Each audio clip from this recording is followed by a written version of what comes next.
Hello बच्चों, मैं हूं मेघा बलानी और स्वागत है आपका आज की क्लास में। और आज हम करने वाले हैं राजस्थान बोर्ड का चैप्टर नंबर 4 और जो कि किसके द्वारा लिखित है, जयशंकर प्रसाद द्वारा लिखित है। यहाँ पर हम किसके बारे में बात करेंगे? आत्मकथ्य के बारे में। आत्मकथ्य क्या होता है पहले उसको समझेंगे, फिर उसके बाद हम इस चैप्टर को स्टार्ट करेंगे। आत्मकथ्य क्या होता है? जब कोई कवि या कोई भी व्यक्ति अपने बारे में कोई चीज़ बताता है, खुद से अपने बारे में कुछ बताता है, उसको हम आत्मकथ्य कहते हैं। लेकिन यहाँ पर आत्मकथ्य लिखा है, दैट मीन्स क्या है कि यहाँ पर जयशंकर प्रसाद जो जी थे, उनके फ्रेंड्स वो सब लोग आपस में मिलकर किसी टॉपिक पे बात कर रहे थे। वो टॉपिक क्या था? वो ये था कि उनके फ्रेंड्स उनको कह रहे थे कि आप जो हो अपनी आत्मकथा लिखो। तो जयशंकर प्रसाद ने कहा आत्मकथा तो लिखूं, लेकिन मैं इतना महान नहीं हूं, मैंने अभी तक वो सारी चीज़ें नहीं ऐसी अपने जीवन में हासिल की है जिसके लिए मैं लिख सकूं कि हाँ मुझे आत्मकथा लिखनी चाहिए, अपने ऊपर लिखना चाहिए। भाई आत्मकथा वही लिखेगा और सामने वाला वही पढ़ेगा जो ऐसा व्यक्ति हो जिसने अपने लाइफ में कुछ अचीव किया हो, उसकी लाइफ में कुछ आया हो, ऐसा वो बहुत ही अच्छा व्यक्ति हो, कुछ महान टाइप का हो, तभी हम उसकी आत्मकथा पढ़ते हैं। तो ऐसे ही जयशंकर प्रसाद जो है वो अपने मित्रों से आत्मकथ्य न लिखने के बारे में कुछ वार्तालाप करते हैं। तो वो जो वार्तालाप होता है उसी को ही कविता के रूप में हमको मिला है और वो हम पढ़ने वाले हैं। ठीक है, तो यहाँ पर क्या होगा, जयशंकर प्रसाद जो हैं आत्मकथा ना लिखने के बारे में अपने जो तर्क हैं वो दे रहे होंगे कि मैं क्यों नहीं लिखना चाहता, क्या उनकी चीज़ें हैं, उनके मन में क्या क्या चलता था आत्मकथा ना लिखने के संबंध में। वो सारी बातें जो अपने मित्र को बताते हैं वही हम यहाँ देखेंगे। ठीक है, तो सबसे पहले हम क्या देखने वाले हैं? कवि परिचय देखेंगे कि यहाँ पर जो जयशंकर प्रसाद हैं वो कहाँ रहते थे, कब उनका जन्म हुआ था, सभी स्टार्ट करते हैं। एक संक्षिप्त परिचय देख लीजिए। संक्षिप्त परिचय, जन्म हुआ था उनका हुआ था सन 1889 में और जन्म स्थान है उनका काशी। पिता का नाम है देवीदास। मृत्यु हुई थी सन 1937 ईस्वी में और ये क्या थे? एक छायावादी युग के कवि लेखक थे या कवि भी थे। ठीक है, ये हैं जयशंकर प्रसाद जी। आगे बढ़ते हैं, इनका विस्तृत परिचय देखते हैं। जयशंकर प्रसाद का जन्म काशी के प्रसिद्ध वैश्य परिवार में 30 जनवरी 1889 ईस्वी को हुआ था। इनका परिवार सुंघनी साहू के नाम से प्रसिद्ध था। प्रसाद जी के पिता देवी प्रसाद स्वयं साहित्य प्रेमी थे, खुद वो साहित्य प्रेमी थे। इस प्रकार प्रसाद जी को जन्म से ही क्या था? साहित्यिक वातावरण मिला था। मतलब घर में जैसा माहौल होता है वैसा ही बच्चों को भी मिलता है और वैसा ही शायद आगे जाके उनका इंटरेस्ट भी बनता है। ऐसा 100% नहीं होता लेकिन मोस्टली होता है।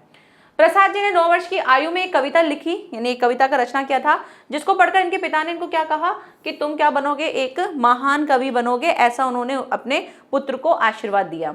आगे दूसरा पॉइंट है, सर्वप्रथम इनका नाम जो था वो क्वींस कॉलेज में लिखवाया गया था भाई पढ़ने के लिए कि यहाँ पे पढ़े, लेकिन फिर इनका मन नहीं लगा और वहाँ से उन्होंने चले गए और घर पर ही उन्होंने जो योग्य टीचर्स थे, शिक्षक थे, उनसे उन्होंने अंग्रेजी और संस्कृत का अध्ययन करना शुरू किया।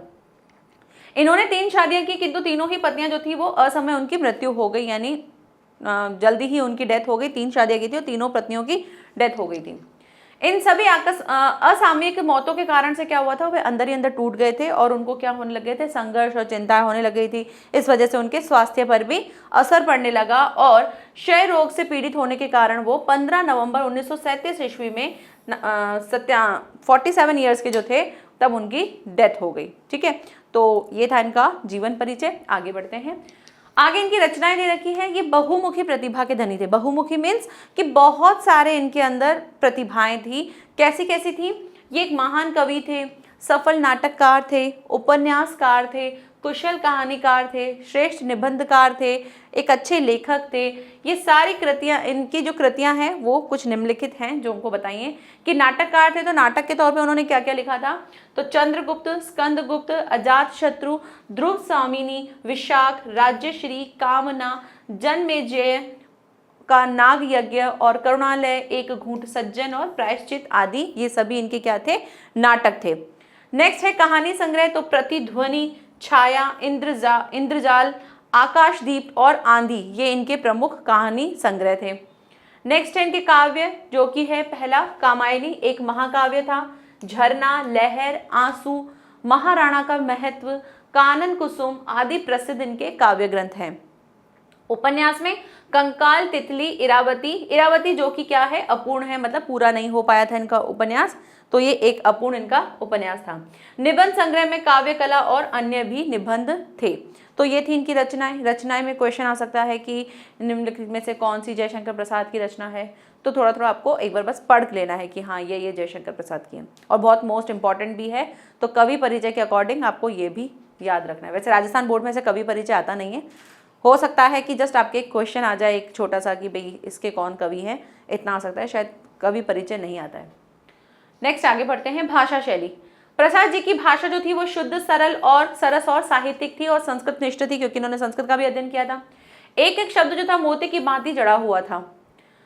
वर्णात्मक शैली, अब शैलियों में भी इनकी अलग अलग शैली थे। वर्णात्मक शैली थी तो जिसमें वो नाटक, उपन्यास और कहानियों को आदि की घटनाओं को वर्णन करके करते थे, क्योंकि उनमें वर्णन की जरूरत होती है। अलंकारिक शैली थी, यानी कि उसमें अलंकारों का बहुत अच्छे से प्रयोग किया जाता था, डिफरेंट डिफरेंट अलंकार यूज करते थे। भावात्मक शैली थी, तो भावों के चित्रण में प्रसाद जी जो थे वो गद्य भी काव्यमय हो जाता था, यानी ऐसी उनकी भावात्मक शैली होती थी कि जब वो गद्य भी पढ़ते थे वो भी ऐसा लगता था जैसे आप काव्य की तरह उसको पढ़ रहे हो।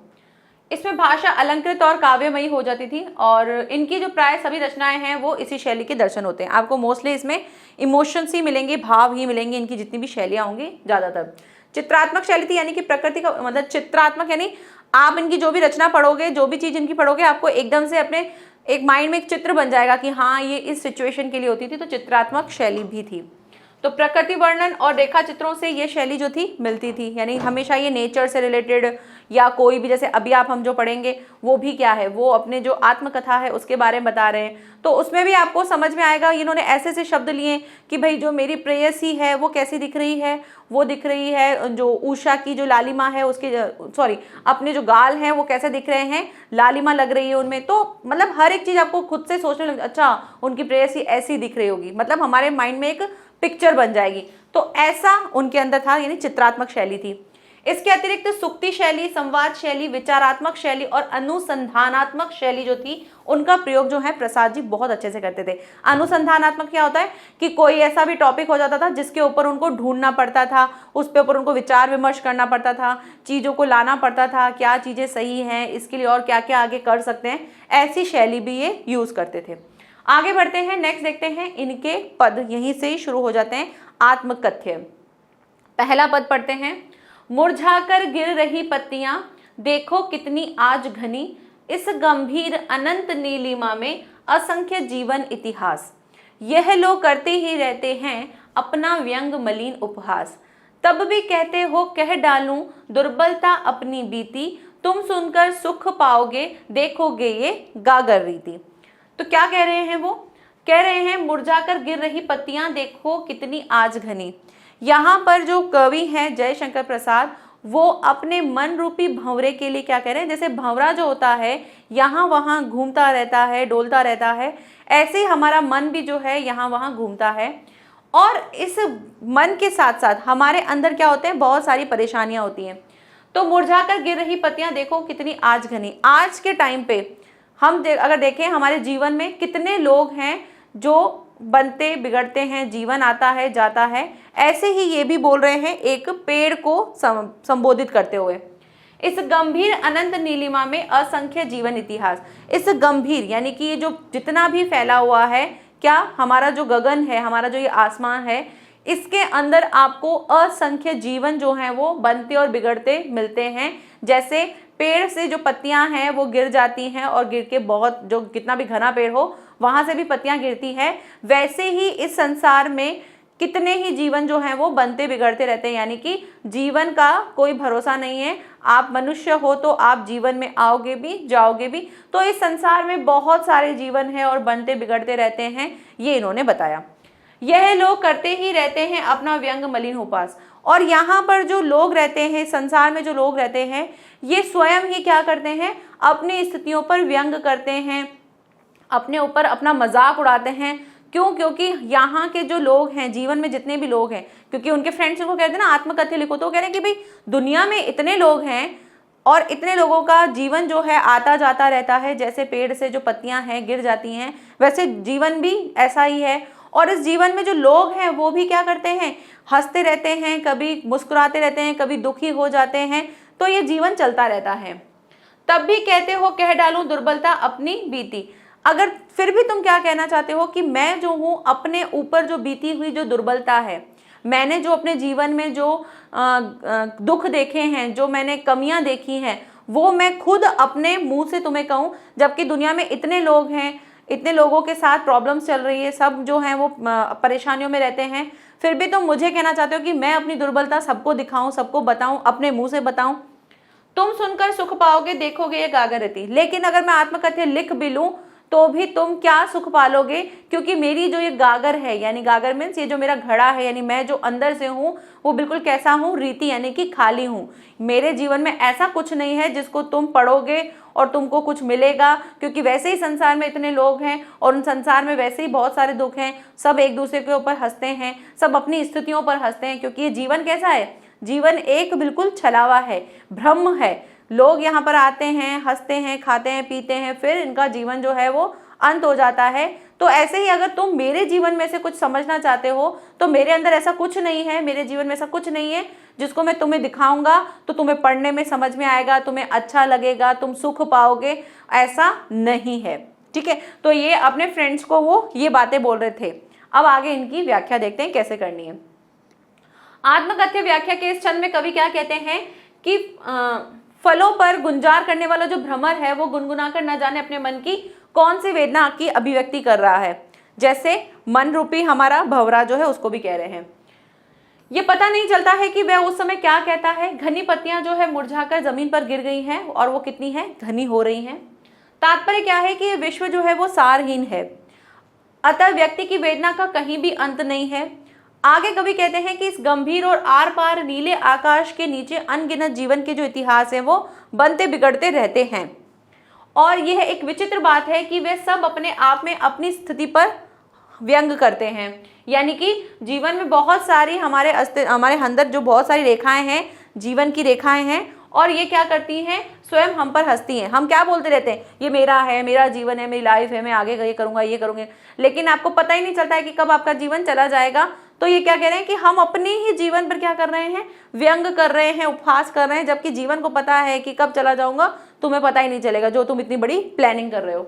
जबकि व्यक्ति का अस्तित्व कैसा है, बिल्कुल भ्रमपूर्ण है। तुम कहते हो कि मैं अपनी दुर्बलता को कह डालूं, मैं अपने ऊपर बीतने वाली जो व्यथा है वो तुम्हें सुना दूं, लेकिन ये जो मेरी जीवन रूपी गागर जो है ना, ये बिल्कुल खाली है। तो इसमें अगर तुम मेरी कथा सुनोगे तो तुमको कुछ मिलेगा, ऐसा मुझे संदेह है। मुझे नहीं लगता कि तुमको इसमें से कुछ सुख मिल जाएगा, कि अगर तुम मेरी कोई जीवन की कोई बात सुन लोगे तो तुम्हें लगेगा कि अरे हाँ, ये चीज़ मेरे को सीखने को मिल गई, या इसके जीवन से मुझे ये सुख मिल गया, इसकी स्टोरी सुन के मुझे मज़ा आ गया। तो ऐसा कुछ नहीं मिलने वाला है। ठीक है, दूसरे पद पर चलते हैं। दूसरा पद क्या है, किंतु कहीं ऐसा ना हो कि तुम ही खाली करने वाले, अपने को समझो मेरा रस ले अपनी भरने वाले। यह विडंबना अरी सरलते तेरी हंसी उड़ाऊं मैं, भूले अपनी या प्रवंचा औरों की दिखलाऊं मैं। उज्जवल गाथा कैसे गाऊं मधुर चांदनी रातों की, अरे खिलखिला कर हंसते होने वाली उन बातों की। अब यहाँ पे क्या कह रहे हैं वो, अब वो और चीजें बता रहे हैं कि भाई मेरे जीवन में और क्या क्या है।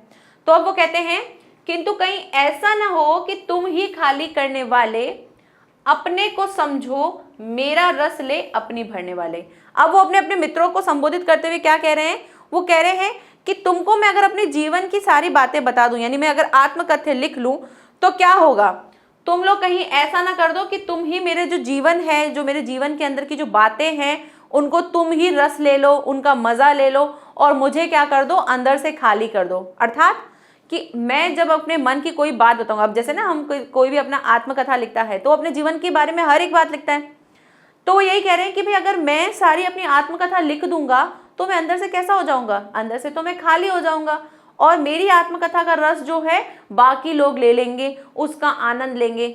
आनंद मीन्स कि भाई जब हम कोई नॉवेल पढ़ते हैं या किसकी हम आत्मकथा पढ़ते हैं, कोई हमको लगता है कि हाँ ये जो हमारा क्रिकेटर हमारा फेवरेट है, हम इसके बारे में पढ़ रहे हैं, तो क्या होता है, अगर वो अपनी सारी आत्मकथा बताएगा तो अपने वो सारी चीजें बताएगा जो जो उसने अपने जीवन में देखा है। ठीक है, अब वो अगर बता रहा है तो उसने अपने लिए तो पर्सनल कुछ नहीं रखा, वो सारी चीजें आपको बता दी। तो इसी में कवि ये कह रहे हैं कि अगर मैं अपनी बातें सारी लिख दूं, मैं अगर अपनी आत्मकथा लिख दूं तो मैं अंदर से कैसा हो जाऊंगा, खाली हो जाऊंगा। मतलब मेरे अंदर कोई ऐसी बातें नहीं होंगी जो सिर्फ मेरे लिए होंगी, और तुम लोग जो हो, बाकी सब लोग जो पढ़ेंगे वो क्या कर देंगे, मुझे अंदर से खाली कर देंगे और खुद रस ले लेंगे, खुद आनंद लेंगे उसका, यानी उसके क्या अनुभव थे, क्या चीजें थी, उन सबका आनंद वो लोग ले लेंगे। यह विडंबना अरि सरलते तेरी हंसी उड़ाऊं मैं, भूले अपनी या प्रवंचा औरों की दिखलाऊं मैं। अब कह रहे हैं कि ये तो और भी बड़ी विडंबना है, क्या है, परेशानी है मेरे लिए कि मेरी सरलता जो है उसकी हंसी मैं खुद उड़ाऊं या तुम्हारी बातों पे मैं हंसूं। यानी मैंने जो है अपने जीवन में जो भूल की थी, जो प्रवंचना की थी, जो बातें की थी, उनको मैं औरों को दिखलाऊं कि भाई मैंने अपने जीवन में क्या क्या किया था। भाई देखो, अगर आत्मकथा लिख रहे हैं तो जरूरी थोड़ी कि हर बार अच्छा ही होगा। उनके जीवन में उन्होंने कुछ गलतियां की होंगी, कभी उनसे कोई भूल हुई होगी, कभी उन्होंने कोई गलत बात की होगी, कभी उन्होंने कोई गलत व्यवहार किया होगा। तो वो सारी चीजें वो कह रहे हैं कि भाई मैं अपनी भूल मतलब दूसरों की तो ना देखूं, अपनी दूसरों को बता दूं कि भाई देखो मैंने ये किया था, मैंने ये किया था, मेरे जीवन में मैंने ऐसा ऐसा किया था। तो वो सारी चीजें मैं दूसरों को दिखाऊं, तो ये मेरे लिए विडंबना है कि ऐसा दिखाऊं, या मैं दूसरों की बातों पे हंसूं, या मैं खुद की बातों को बताऊं। उज्जवल गाथा कैसे गाऊं मधुर चांदनी रातों की, अरे खिलखिला कर हंसते होने वाली उन बातों की।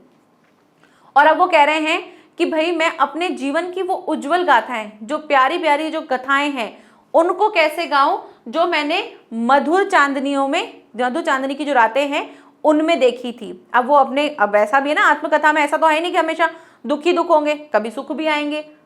किसी के जीवन में कोई आ जाता है स्पेशल समवन, तो वो उसके बारे में भी होगा, तो उसको भी बताना पड़ेगा, तो वो तो उसके लिए पर्सनल है। अब उसको भी वो बताना चाहे, उसको भी बताना पड़ेगा कि आत्मकथा में तो ये सारी चीजें भी डालनी पड़ेंगी कि अगर आपके जीवन में ऐसा कुछ घटित हुआ है तो अब वो उसके लिए कह रहे कि भी उज्जवल गाथाएं कैसे गा दूं जो मैंने मधुर चांदनी में देखी थी, जो मैंने वो सारी चीजें मैंने उसके साथ बिताई थी। अरे खिलखिला कर हंसते होने वाली उन बातों की। और जब मैं उसके साथ खिलखिला कर हंसता था, जो बातें करता था, वो सारी बातें जो हैं किसके लिए, वो कवि जो है अपने प्रेयसी के लिए कह रहे कि जो मैंने अपनी प्रेयसी के साथ चांदनी रातों में बढ़िया बढ़िया बातें की थी, हंस हंस के उसके साथ बातें की थी, वो सारी बातें, वो सारी चीजें मैं आपको कैसे बता दूं, कैसे अपनी आत्मकथा में उसको बयां करूं। तो इस तरह से उन्होंने फिर से अपने मित्रों को कुछ कुछ बातों के लिए फिर से पॉइंट किया कि मैं इसलिए नहीं लिखना चाहता। आगे देखते हैं इसकी व्याख्या। आत्मकथ्य लिखने का आग्रह करने वाले मित्रों को संबोधित करते हुए कवि कहते हैं कि हे प्रिय, कहीं ऐसा ना हो कि तुम ही मेरी गागर को खाली करने वाले हो और तुम ही मेरे जीवन रूपी गागर से रस लेकर अपनी गागर भरने वाले हो। अतः जब तुम मुझे खाली करके स्वयं को भरते हो तो तुम मुझे कैसे भरोगे। कवि कहता है कि ये जीवन क्या है, एक छलावा है। और सबसे बड़ा आश्चर्यजनक क्या छल है कि मैं अपनी सरलता की हंसी उड़ाऊं और मैं दूसरों की प्रवंचा और भूलों को दूसरों को दिखलाऊं। तो ये सारी चीजें मैं नहीं करना चाहता कि मैंने जो किया मैं उसका तो छोड़ के दूसरों का भी देखूं कि दूसरों को मैं एक तरह से उनकी हंसी उड़ा रहा हूं कि ऐसे करना चाहिए, जबकि मैंने खुद ने ही अपने जीवन में बहुत सारी चीजें ऐसे कर ली हैं। तो मैं दूसरों की भूलों और प्रवंचनाओं को कैसे दिखा दूं, क्या करूं उसके लिए। अपने जीवन में आने वाली प्रवंचना को याद करके मैं उन मधुर चांदनी रातों की उज्जवल गाथा कैसे गाऊं जो जीवन में कभी आई थी। मैं उन रातों की बातों को कैसे बताऊं जिनमें हम खिलखिलाकर हंसते थे, अर्थात दुख के समय में भी सुख को याद करके अपने ऊपर हंसने के समान है। ये क्या कहना चाहते हैं कि भाई मैं जो हूँ, जब मैं वो वाली गाथाएं कैसे गा दूं कि जब मैं खिलखिलाकर हंसता था और मैं दुख में भी सुख का अनुभव कर लेता था कि भाई हाँ कभी दुखी है तो अपन क्या करते हैं, अपन कोई ऐसी बात अगर अपन को याद आ जाती तो हम खुश हो जाते हैं, अरे उस टाइम पे कैसा हो जाता था ना, आज तो ऐसा है ही नहीं। तो वो खुशी वाली चीजें जो हैं वो उस टाइम, दुख के टाइम पे याद कर लेते थे। क्लियर। आगे बढ़ते हैं, तीसरा पद देखते हैं। तीसरा पद क्या है। मिला कहाँ वह सुख जिसका मैं स्वप्न देख कर जाग गया, आलिंगन में आते आते मुस्कया कर जो भाग गया, जिसके अरुण कपोलों की मतवाली सुंदर छाया में रागिनी उषा लेती थी निज सुहाग मधुमाया में। उसकी स्मृति पाथे बनी है थके पथिक की पंथा की, सिवन को उधेड़ कर देखोगे क्या क्यों मेरी कंथा की। ठीक है। अब यहाँ पे किसके बारे में बता रहे हैं, अब वो अपने स्वप्न के बारे में बता रहे हैं, अपनी प्रेयसी के बारे में बता रहे हैं कि उनकी प्रेयसी के साथ उन्होंने किस किस तरह से क्या क्या चीजें की, फिर उनके रूप सौंदर्य के बारे में बताएंगे। तो स्टार्ट करते हैं। ठीक है। मिला कहाँ वह सुख जिसका मैं स्वप्न देखकर जाग गया। मुझे वो सुख नहीं मिला जिसका स्वप्न में देख रहा था, तो वैसा सुख मुझे कभी नहीं मिला जिसका मैं स्वप्न देखता था कि हाँ मेरे साथ क्या क्या हो। अब वो स्वप्न के बारे में बता रहे, क्या स्वप्न। आलिंगन में आते आते मुस्कुरा कर जो भाग गया। वो सपने में क्या देख रहे हैं, वो सपने में उस सुख की कामना कर रहे हैं जो उनको कभी जीवन में मिला ही नहीं। क्या कि भाई उनकी जो प्रेयसी है वो उनके आलिंगन में यानी उनकी हग में आने से पहले, मतलब बाहों में आने से पहले ही क्या हो गया, मुस्कुराकर भाग गई। यानी ये अपने जीवन में जो इनकी प्रेयसी का जो प्रेम है वो उसको सिर्फ और सिर्फ क्या मान रहे हैं कि एक स्वप्न मान रहे हैं कि स्वप्न में ऐसा मैंने देखा था, लेकिन वैसा स्वप्न मेरा कभी पूरा ही नहीं हुआ कि मेरी जो प्रेयसी है वो मेरे पास आई, लेकिन वो पास आने से पहले ही क्या हो गई, भाग गई। अब वो अपनी प्रेयसी की क्या बता रहे हैं, तारीफ करते हुए क्या कह रहे हैं, जिसके अरुण कपोलों की मतवाली सुंदर छाया में अनुरागिनी उषा लेती थी जिस निज सुहाग मधुमाया में। कि उनके जो अरुण, अरुण मीन्स कि लाल लाल जो गाल हैं, जो उनके कपोल हैं, उनके गाल हैं, वो कैसे थे, बहुत ही मतवाले और सुंदर थे।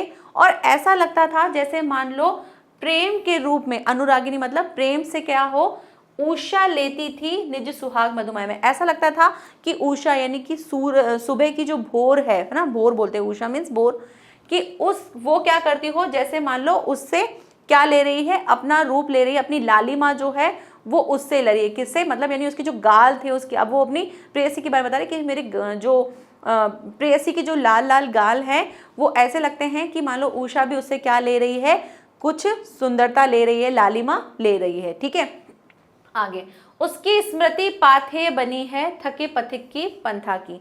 और उसकी स्मृति जो है मेरे लिए क्या है, एक सहारा बनी हुई है कि जैसे एक थका हुआ पथिक जो होता है वो थक जाता है तो उसको रास्ते में कहीं पर रुकने की आवश्यकता होती है, वैसे ही मेरे लिए जो मेरी प्रेयसी की जो यादें हैं वो मेरे लिए क्या है, एक मेरे लिए पाथेय बनी हुई, स्मृति पाथेय यानी कि मेरे लिए एक यादों के सहारे चलने के लिए एक मेरा सहारा बना हुआ है, एक मेरा रास्ता बना हुआ है। होता है ना कि भाई जिस किसी के जीवन में कोई चला जाता है तो हम क्या बोलते हैं कि हम उसकी यादों के सहारे ही रह लेंगे।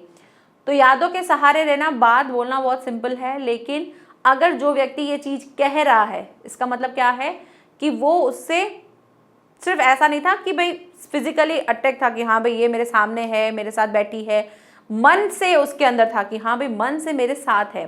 तो ऐसे ही वो कवि कहते हैं कि भाई मेरी जो प्रेयसी है वो भले मेरे साथ नहीं है, मेरे लिए वो स्वप्न जैसा था, लेकिन मेरे लिए वो स्वप्न वाली जो यादें हैं वो कैसी है, एक स्मृति, एक मेरी स्मृति बनी हुई है, एक मेरी याद बनी हुई है। जैसे एक थका हुआ पथिक जो होता है, राहगीर होता है, उसके लिए एक सहारा होता है, वैसे ही मेरे लिए उसकी यादें जो हैं एक सहारा है। सिवन को उधेड़ कर देखोगे क्यों मेरी कंथा की। और अब तुम जो हो मुझे आत्मकथ्य लिखने के लिए कह रहे हो, तो इससे क्या कर रहे हो, जो मेरे अंदर जो घाव है, जो बातें हैं, तुम उनको क्या कर रहे हो, उनको उधेड़ उधेड़ कर वो सारी बातें जो है मुझे फिर से याद दिला रहे हो कि मैं अपनी आत्मकथा लिखूं।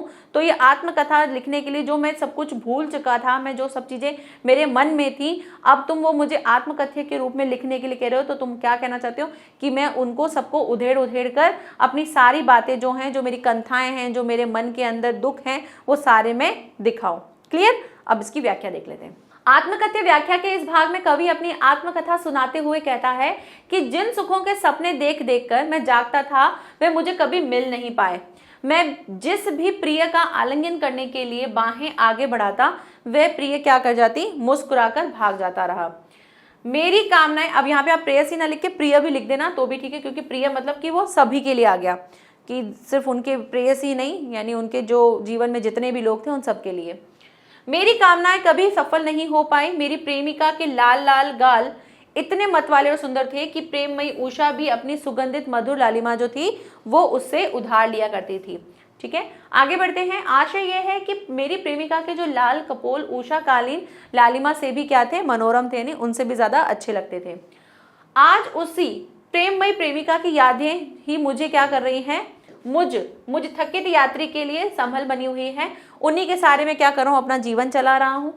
तो हे मित्र, क्या तुम मेरी उन यादों को उधेड़ उधेड़ कर उनके भीतर झांकना चाहते हो? क्या मेरी आत्मकथा पढ़कर मेरे भूले हुए दर्द को फिर से जगाना चाहते हो? मेरी फटी हुई जिंदगी का तार तार करके देखना चाहते हो? इस तरह से उन्होंने अपने मित्र से ये सारी बातें कही। ठीक है।